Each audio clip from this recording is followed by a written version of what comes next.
Welcome to another episode of Jesse I Interviews, once again coming to you from the lands of the Wurundjeri and Boon Wurrung people of the Kulin Nation, now known to the world as Melbourne, Australia. I want to acknowledge from the start that this always has been and always will be Aboriginal land, and I want to pay my respect to the First Nation people of this land and of all lands. This episode features an artist who I think of as one of the greatest living legends of the music, Freddie McGregor. This is another one from what was my second ever trip to Jamaica back in 2003, when I travelled with a group of friends and fellow reggae fans from Melbourne. In particular in this, you can hear the voices of Russ Crucial, fellow selector and my partner in Chantdown Sound, and Ranking Yoni, who many listeners will know from his time on Melbourne radio, or from his vinyl reissue label TRS, Top Rank in Sound. For this podcast, I'm presenting all the interviews raw and unedited, and I'm even including the time before and after the official interview when the tape was running. In this instance, you can hear Yoni ask about Freddie's studio at the end and his recordings for the producer Joe Gibbs. You can also hear a lot of sugarcane noise in this recording, cane being cracked and stripped and slurped. Freddie was actually a really nice host. We recorded this interview on his balcony after he gave us a full tour of his garden. He proudly showed us his cages of pigeons and his sweetsop and soursop trees, amongst other things. It started to rain at one point, and because we were outside it got very loud, so I've removed a section of that, as well as when he took personal phone calls a couple times, but otherwise this is the full interview. Before we get into it, I just want to mention that I've started a Patreon to help cover the costs of the podcast, mainly the hosting. If you're unfamiliar with Patreon, think of it as a form of sponsorship of the podcast, membership options ranging from $2 US up to $11. I'm obviously not expecting to get rich from this. As I've told people for many years, if I was trying to make money from music, I wouldn't have chosen reggae, but it would be good to at least break even. So if you've been digging the podcast so far and you're in a position to chip in a little, please do so. You can find the page at www.patreon.com/Jesse_I_interviews.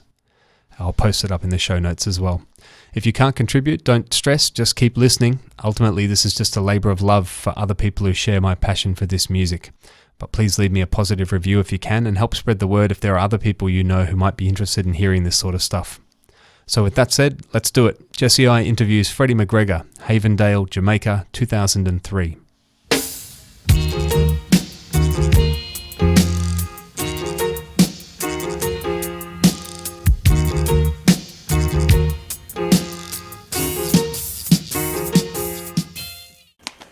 So I'll read a little intro like it's going to air live. Just go for it. We're good to go. All right. Good to go. Right now I'm in the hills above Kingston with one of the legends, true legends of reggae music, Freddie McGregor. Thank you very much for joining us here on Chantdown Babylon. Yeah, my respect, man. Welcome to Jamaica. Give thanks. And we just had a great little introduction, a little tour around the garden and checking out all the trees, all the bananas and everything you have here. You've obviously got a lot of natural fruits and stuff around you. Yeah, that's the kind of vibe up here, you know? That's why we create great music up here too. And in a little while I'll be able to show the studio too. Take care around there. So yeah, this is where it's at. Wicked. It's called Havendale too, so it's blessed, you know? Well, I always like to start my interviews at the beginning to see where an artist has come from. So if you could tell us a little bit about where you were born, what life was like for you growing up as a youth, Wow. your family and everything. Yeah, of course they'll understand that too. Okay, we're in Kingston, but I was born in a parish called Clarendon, which is probably about 50 miles south of here, southwest. And there's not a lot there in terms of industry and stuff, and not a lot in terms of farming either. So it's one of them parishes. We have backside, Right. and there's a big backside plant there.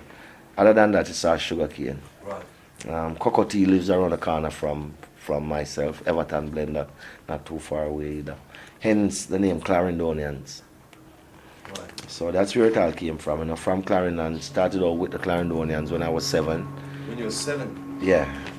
I came to Kingston and recorded my first song at Coxon Studio when I was 7. 7 years old, yeah. I didn't know that. I thought like Little John must have been the first, like 9 or something. No, man, Little John come way around the line. Yeah, man, 7. I recorded my first song. It's called Why Did You Do It? It's a scat tune. Right. With Fitzy and Freddie. And Fitzy is Ernest Wilson. Right. Because his name is Ernest Fitzroy Wilson. Right. And Ernest is one of the Clarendonians. So that was my first song. From then on, it just never stopped recording, and just kept going on and on and on, moving from strength to strength. This year's my 40th year Right. in music. And you still look pretty young to have 40 years in the business. Yeah, well, except I started at 7, Right. so it's all my life, you know. How does a 7-year-old come to record a song? Like, what led to start singing? I created a song in my village called Roll Dumpling Roll. Right. Dumpling is made out of flour and a staple Jamaican diet. Yeah. So I made up a song called Roll Dumpling Roll. If you want to know how dumplings sweet, dip it into coconut oil. So that song became popular in my community, and people used to give me 3 pence because it was pound, shilling, and pence back then. Right. People used to give me 3 pence to sing the dumpling song. So Ernest and Peter heard about this little kid who could sing and have this dumpling song, and so we started pairing, you know, because they live close by. We all live in the same vicinity. So started going to their rehearsals, listening into them, and start bore my way into humming a few lines on harmony, and they didn't mind it. So obviously I wasn't that bad. Yeah. And so it just kept on and on until we became really close. And so when they were ready to go into Kingston to do a recording session at Coxon Studio One, they took me with them. Right.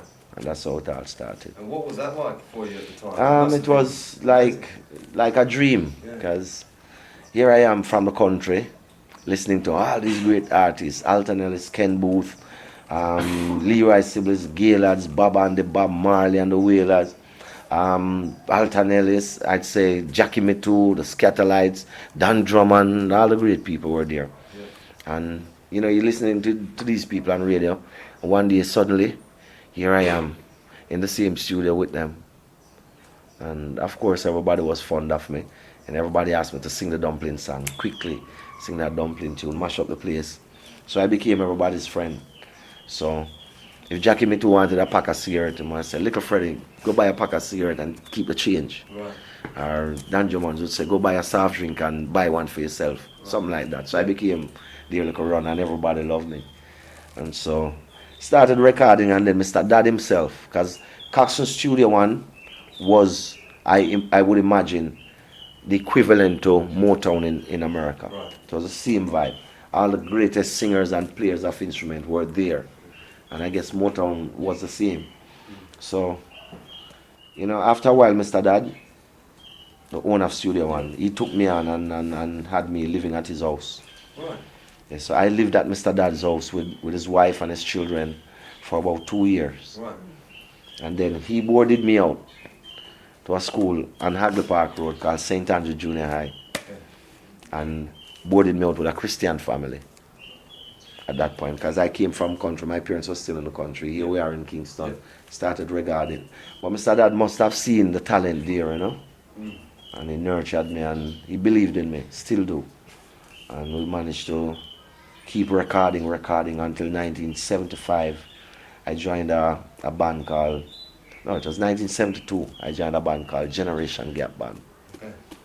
A Generation Gap Band became a popular dance and show band around Jamaica. We played just about every venue, from high school, nightclubs, graduation balls, to you name it, we would play them. And having doing that as a singer, it really helped to propel my vocals for days like today, in terms of the training, because what we used to have to do is, whatever our top 40 was, that's what we did. Right. Whether it was Mighty Sparrow for soca, or it was the Spinners or the OJs, or it doesn't matter what it was, the Blue Magic or Stylistics, we would have to do those songs. So you do them and you try to do them as good, or even try to better them. So that really helped to build my vocal ability. But the key thing for me is that I never stopped recording. I was always recording, because I knew that was the only way to create an identity. You know, so people would hear this voice and recognize this voice. Yeah. And you know, at the time, Dennis Brown was everything. I mean, if you was a kid, you had to sound like Dennis Brown. So it was somewhat difficult to carve out an identity, so to speak. But with constant recording, it eventually worked, and things started to turn around. And it was in about early 70s, late 60s, 70s, I started recording some tracks on some of Mr. Dad's finest Studio One rhythms, namely Bobby Babylon, I Don't Know, Bandulo, So many tunes, if you start name them, crazy amount of tunes. Rastaman Camp. Rastaman Camp, Revolutionist, you name it. Just recording, trying to find the right song. Come Now Sister. And every time you think this song when bust up the place, it never happened, and the frustration starts setting in. And Mr. Dad always remind me, him say, Jackson, just don't get frustrated. When it's your time, nothing can stop you. Just be patient. And I always remember those words too.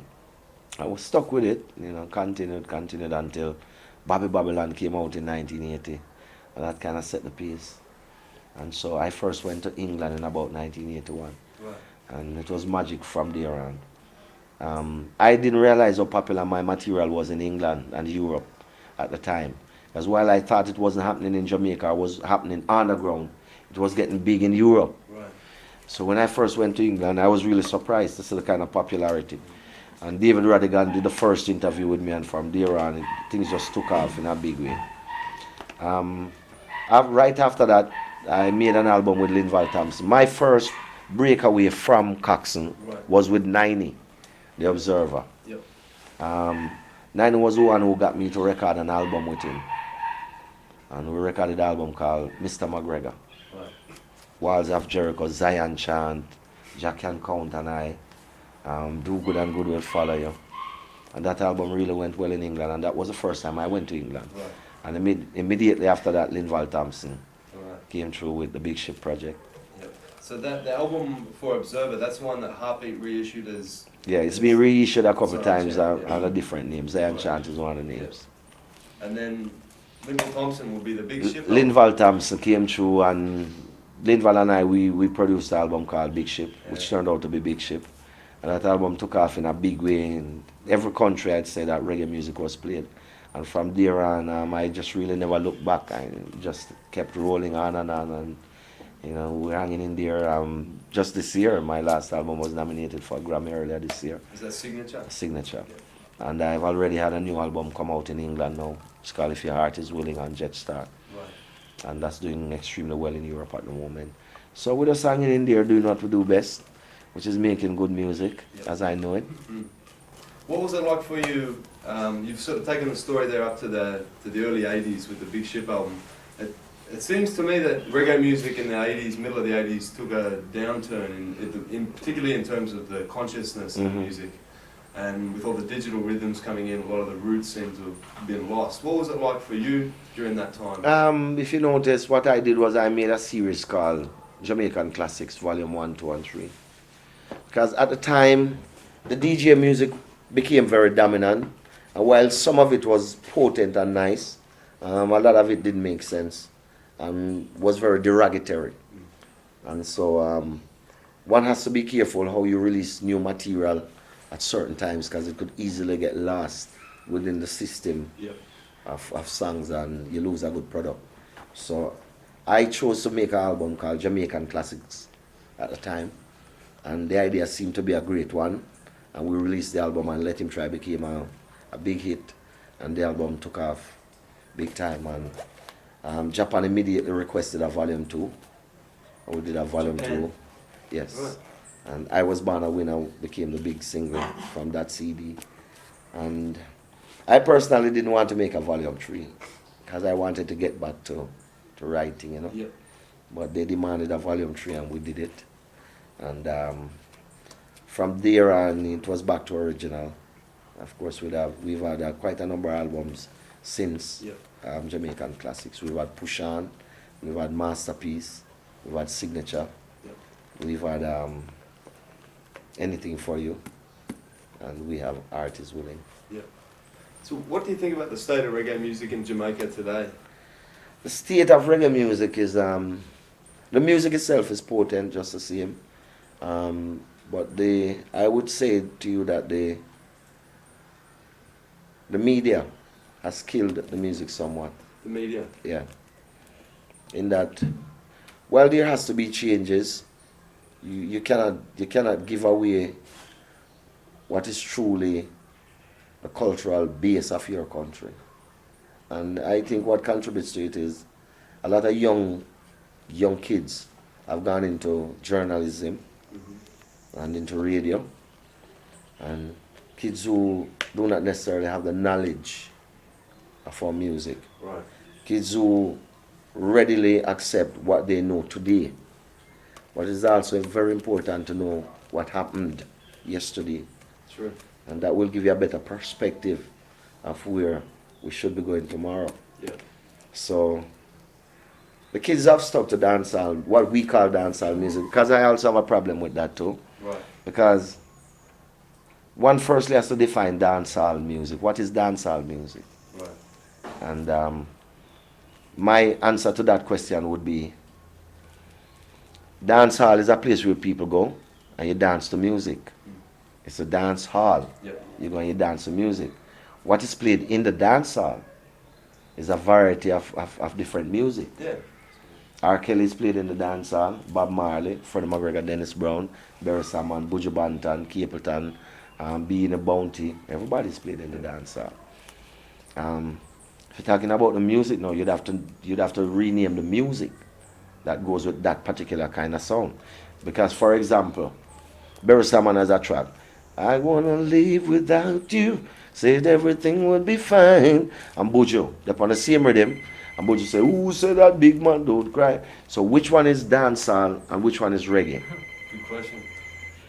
You know, just 1 second, Yeah. please. Yes, sorry about that. That's fine. So, what was I telling you? Talking now? about like Barris and Yeah, Buju, so which one would be the dancehall? And let's say again now, we know all the hot DJs that is around at the moment, right? Yep. But Sizzla is a dancehall artist as well. Sizzla have the biggest album right now Yep.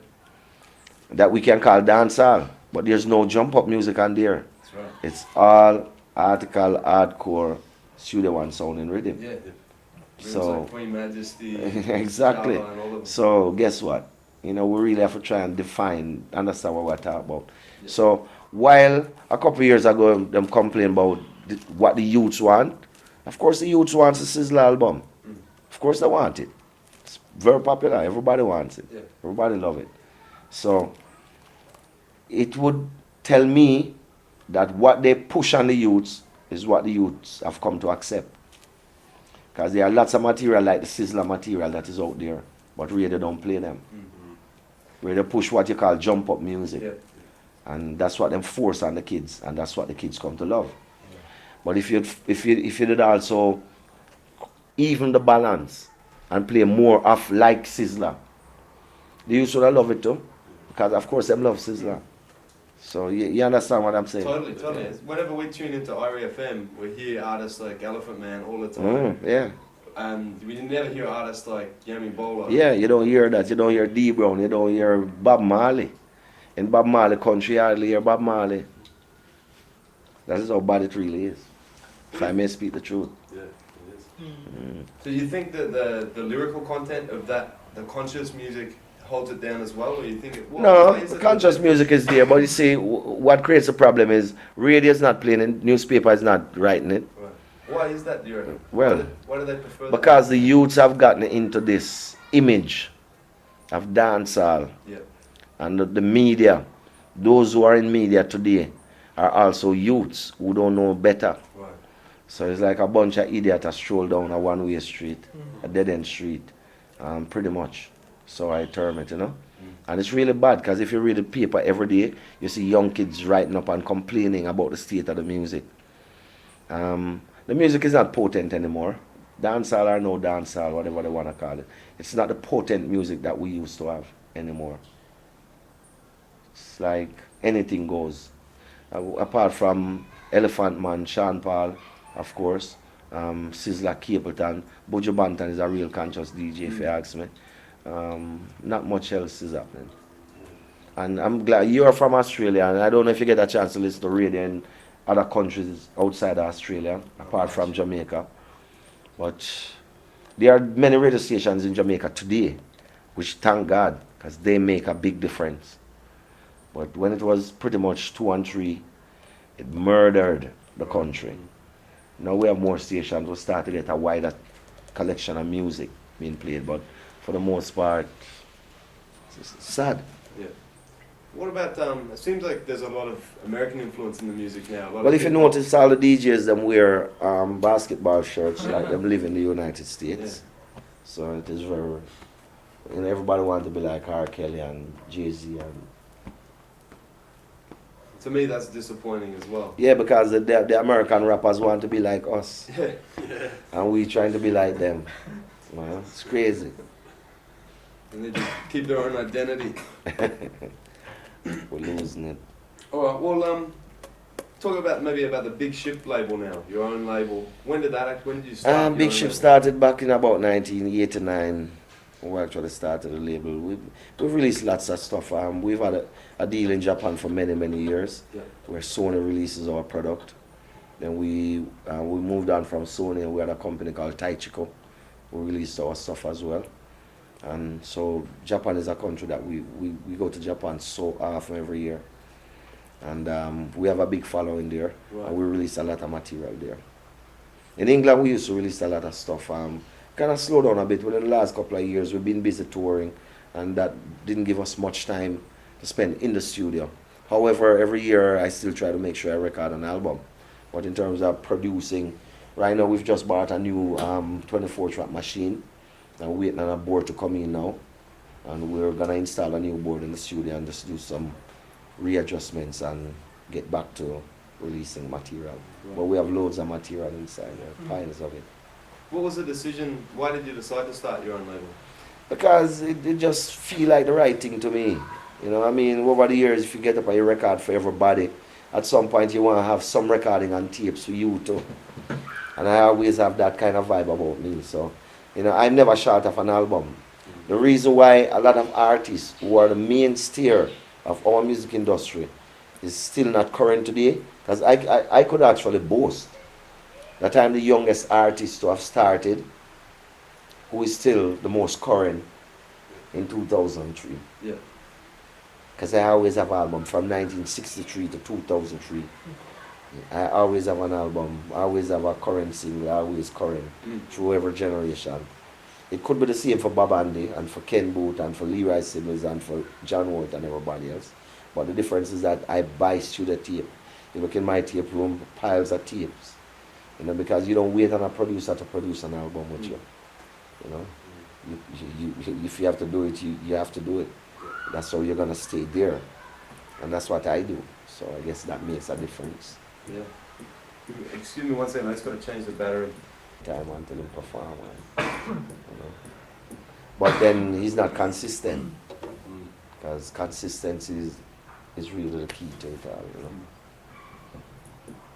So yeah, man, really, I mean, sometimes it amazes me too, that, you know, I still have music, still have popular songs, still going. And the voice is still good too. A lot of older singers seem to lose the voice after. I eat a lot of sugar cane, you know. Sugar cane? Do you reckon that's good for the throat? I would tell anyone yes.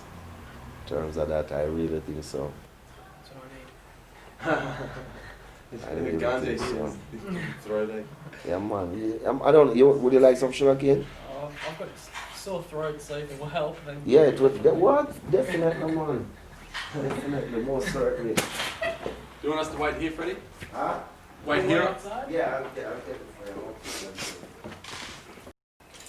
you. Yeah. Still talking about the Big Ship record label. Maybe ask you a couple of questions. As a producer, what work? I noticed you had a Luciano CD here before, and you were one of the first producers to work with Luciano, right? Yeah, definitely. And we had the first successful album with Lucy, Shake It Up Tonight. Right. And since then, Lucy has been one of the top artists. And we love that, because that's what we hope for, you know. When we find talents, that's what we hope for, that they'll become successful, that the world can see that these are great artists. And Mikey Spice was one of the artists that we did some work with too. Well, okay. Mikey Spice definitely became a success. And to me, that's the essence of it, you know, to be able to identify good talent and work with them. And we have an artist called Limey. Limey is another young artist who is most talented. Is his name Paul Murray? Yeah, Right. and him is one of the artists that I expect to come true as well. Okay. So him is one that you should look for. Okay. Well, Really, that comes in a fancy. looking back over your career, obviously 4 decades, a long, long time. Does anything personally, does anything stand out for you in that time you're most proud of? Any particular songs or things you've done? Yeah, a lot of things, man. To name them now, why, is a task. Because Japan, we've had some great experiences in Japan. Colombia, South America. Really? I was one of the first artists to have gone into Colombia. And hence the reason I recorded a song called Guantanamera. And then we went into Hopi Land on the Indian reservation in Really? Arizona. I was the first artist to have gone there and performed for the Indians. Since then, just about every reggae artist have performed there. Yeah, we've heard a lot of people mention performing there. Yeah, You're one of the first. I am the first. Right. How did that come about? I'm just being on tour and people asked to perform there and we just took up the challenge. New venue, new place. Sorry. Hello? Hello? Yeah. Huh? You serious? Yeah, but you don't have enough papers. Alright, yeah, make you back when you come. Yeah. What is sponsor? Sponsor what is?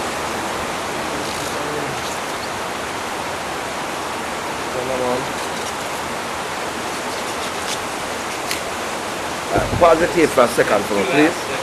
Pause the tape.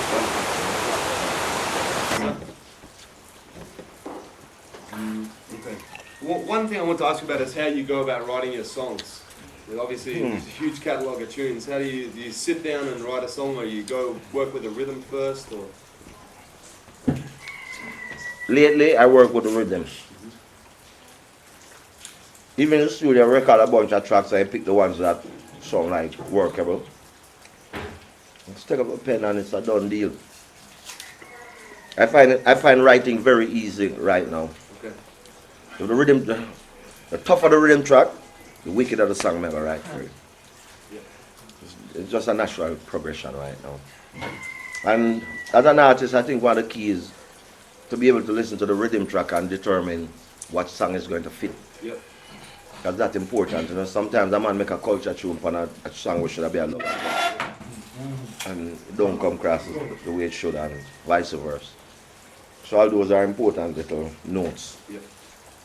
Well, with the subjects for your songs, obviously, like Dennis Brown, you've sung serious Rasta songs, you've sung lovers tunes.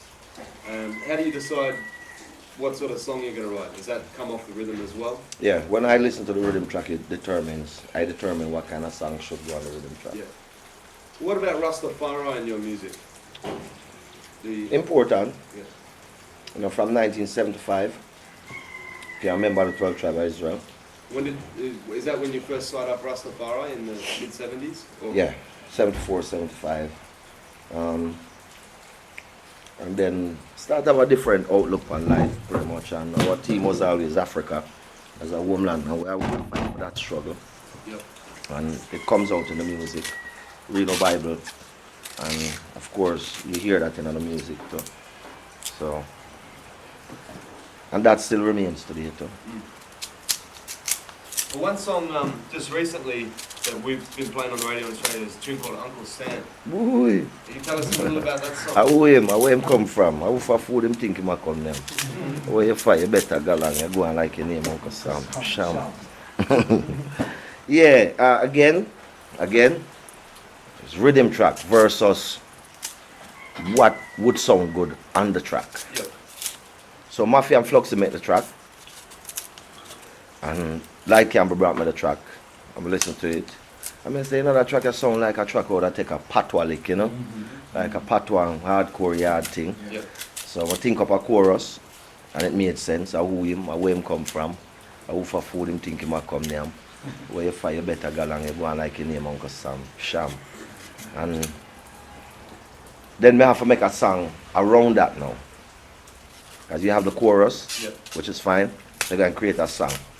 So that now is also another part of it. What am I going to start with? How am I going to start this song? How am I going to make this song really interesting? And I say, well, you have no idea how long I want to talk to your lady. I want to step on your toe so I can tell you pardon. That's something I'll get to talk to her, you know. And then I see enough brothers steering in your garden. But I want them to know say we do the farming. So tell me, who him? And the story, people love that song so much because people get the gist of it. And that has become one of our outstanding songs right now. Yes. I'm sure wise every night, same way. Uncle Sam is a big tune, same speed. So, the next piece when you're ready. Come on.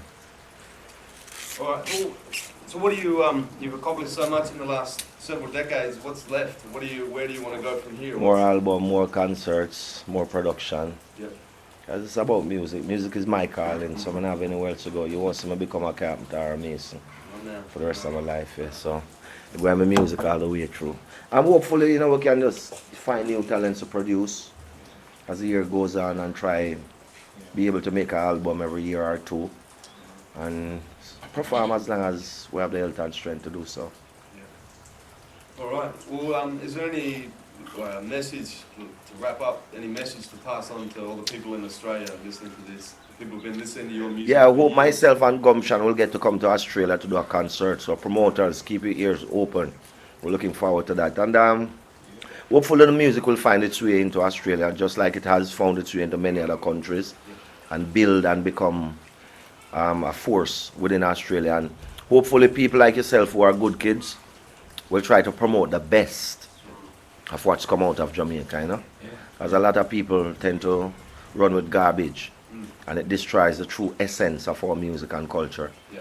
So those who really love the music should seek to listen to the best of what comes out of the island and build from there on. Right. Well, as someone with as much experience as you've got in music, who do you regard personally as the best in reggae music? Who do you have the most respect for in the business? Another way of looking at it. Respect comes in different ways. Respect for the music, respect for the person. But Dennis Brown is my long-lasting brother and friend, and that won't ever change. There are other artists like Barry Salmon, who's one of the forerunners, and fall right up the line. So respect due to him. Sugar Minot is one of the artists from respect. Unfortunately, Sugar not recording as much as he should. Johnny Osborne is another great artist. May not be as popular as some of the other current artists, but those are some people who oftentimes I hope would come to the fore. Ernest Wilson is probably the greatest artist in Jamaica still, if you ask me. Greatest singer. Yeah. What makes you say that? Including myself, because he is the best. I have the best voice and he's the best singer. What makes you say that Ernest is such a good artist? Because he is. You can't beat the truth. Right. All right, Freddie McGregor, thank you very much for joining us here on Chantown Babylon. It's Yes. been an honor and a pleasure. My respect. Enough love. We can give Ernest Wilson is the wickedest singer, man, I know. For real, man. Including myself. Tough answer. I said the man do thing that the other night, man, and some woman at the front, I reading at the paper and then Kurt them, I tell me, I said, a woman that they are big for marrying him, right, that's all. Some girl cry out of one little thing we do, one little banquet function. Man, come sing, man. All we start ball bang stand, man. What serious thing I tell you? Talent. Serious something I tell you now. Serious soul singer. Ernest Wilson, them. Serious soul singer. Man. Yeah. And besides, he's my teacher, because him teach me. I'm him great, man. Great. He's a pick me up. He's great. What years were you recording for Joe Gibbs? Oh, man. See if I can find that film. That was 80s, ain't it? I think it was the 80s, early 80s. Like what tunes? Love at First Sight. The one first time. Yeah, there's an album by that name, actually. Love at First Sight. I've got an LP. Yeah. One side's Freddie, the other side's Dennis. That's a different one. And it's on the Joe Gibbs. I just wasn't sure if it was before or But after. those songs are from an album that Joe Gibbs released with me. Okay. Right. That was after Big Ship. After the album. Okay. Oh, Yeah, that was right after Big Ship. I don't think I know that. I fucking know. I reckon the rhythms on Big Ship are some of the best rhythms ever made in those times. definitely. Tough rhythms. There's a new CD as well. That's out in England. If you get a chance to pick it up, you should. Yeah, the last It's a CD nice I think CD. I got would have been. Anything for you. Yeah, with Uncle Sam. Mhm. And the signature before that. Okay. So you see the music still reach out in the fans, so despite what I'm saying now. Yeah, man, I'm glad to see them all the way from Australia. Mhm. So what do you think? What do you think about the sugar cane? You're the boss. Yeah, I love it. Yeah, the first.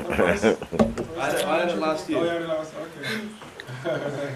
You want a sore throat? I haven't coughed since. Oh, yeah, man, it's good, it's good. I'm not telling you, so I remember for it. Gonna disappear in 2 days. Yeah, man, sugar It's got, it gets sort of stuck between your teeth, but I reckon it'd be good for your teeth as well. cane. Yeah, it's good for your gums. Cleans your teeth, Gums and straighten your yeah. gum. Like a natural toothbrush. Yeah. Yeah. My fan Sassman say if you stand by enough for the next night, you know. I must have told it, look.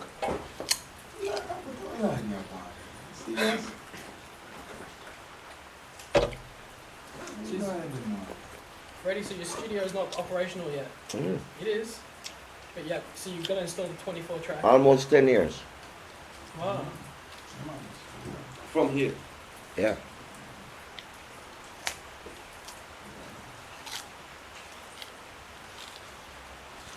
You the engineer as well? Hmm? Do you engineer? No, not really. There are too many good engineers here. But that's the fuckers a while ago. Where is he? The fuckers them drive up a while ago. Oh, yeah, I see. Mm. But I was wondering if you could do a jingle for the radio show. You want to do it here or do it in the studio? Better. There's no engineer around there, no. So might have to do it right now. Greetings, massive. Sorry, the level's too high. Greetings, level check 1 2 1 2 level check 1 2. So go when you're ready. Greetings, massive. This is Freddie McGregor, and you're tuned in to Chant Down Babylon with Jesse I on 106.7 PBS FM, Melbourne, Australia. Don't even touch your dial. Keep it locked. One more right away. Greetings. This is Freddie McGregor coming to you straight through from Kingston, Jamaica. And we big up Jesse I on 106.7 PBS FM with Chant Down Babylon. Melbourne, Australia, big things. One more, just one more. One more for Jesse. Simple one. Just say Oh, with Jesse I. Jesse and Ras Crucial. Who him, where him come from, who for food, him think him a come yam. Where you for, you better go along. You go on like your name Uncle Sam. Sham. Yo, massive, this is Freddie McGregor. It's Chant Down Babylon with Jesse I and Ras. Crucial, man. But you can't edit it though, no? Yeah. All right, do it again. Let me just do the last part so you can edit it. Yeah, wicked man. Then a big ship sailing on the ocean. Chant Down Babylon don't need no promotion. And be the big ship sailing on the ocean. Massive, this is Freddie McGregor coming through to you straight from Jamaica. Chant Down Babylon with Jesse I and Ras Crucial. Crucial.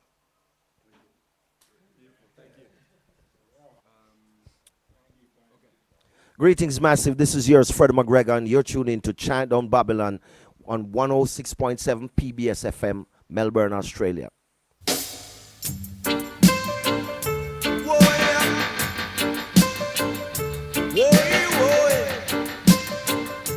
I'm sure him know how to organize this ya short man. Oh yes, him come with a plan, not to hurt anyone.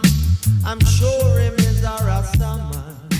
I know him is a Rasta man. Freddie McGregor speaking from his home in Havendale, an uptown suburb of Kingston, back in July 2003. I returned to Freddie's house 6 years later in 2009, and it was a very different place. During that time, the dancehall world saw the rise of his son Stephen McGregor, aka The Genius, who became one of the biggest producers in Jamaican music while still a teenager. Stephen essentially took over the Big Ship Studios and transformed it completely, It went from a nice, modest home studio to a state-of-the-art professional studio, complete with serious security gates out the front and the full entourage of hangers-on and aspiring artists trying to get a foot in the door. Another one of Freddie's kids came to fame in that time as well, the artist Chino. Both Chino and Stephen were super friendly every time I met them, but Freddie was never around again after my first visit, and I never got another tour of the gardens and the bird cages. Before I wrap up this episode, I want to give a shout out to the first patrons of the podcast. Big up to the Don, the boss, the Godfather, Matt Coughlin, aka Armageddon Time.